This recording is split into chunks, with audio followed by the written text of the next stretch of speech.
Welcome to Jurisdictionary's Lawsuit Self-Help, What It Takes to Win. Want to know how good lawyers win their cases and why bad lawyers lose?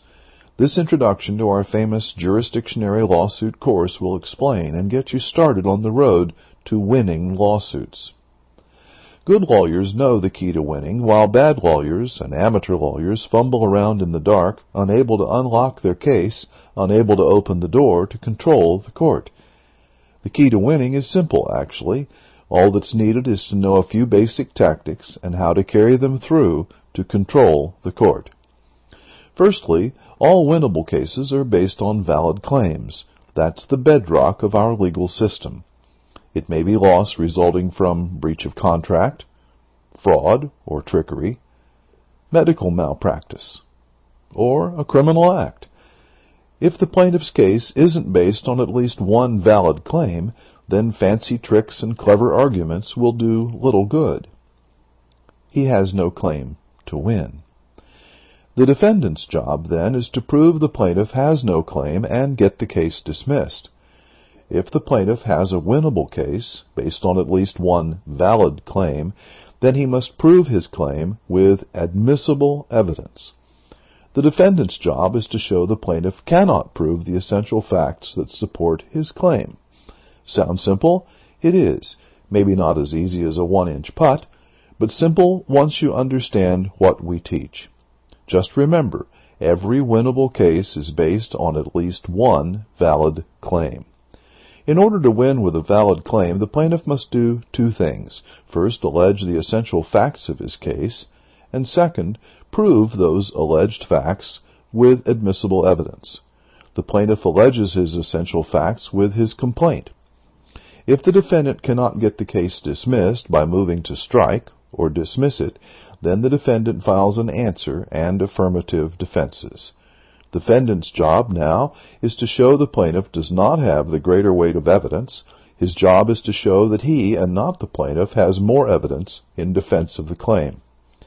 Every claim must meet certain legal and factual requirements to avoid dismissal for failure to state a claim on which the court can grant relief. We sometimes call these claims causes of action. Every cause of action must allege certain fact elements depending on the type of claim.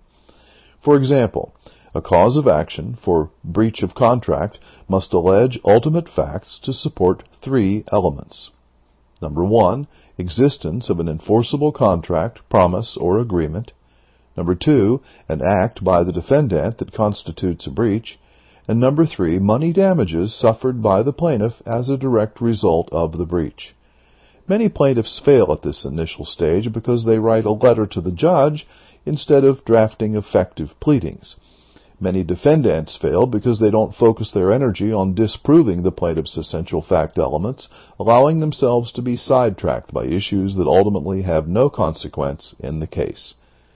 If the plaintiff alleges and proves all the essential fact elements of his case, he wins.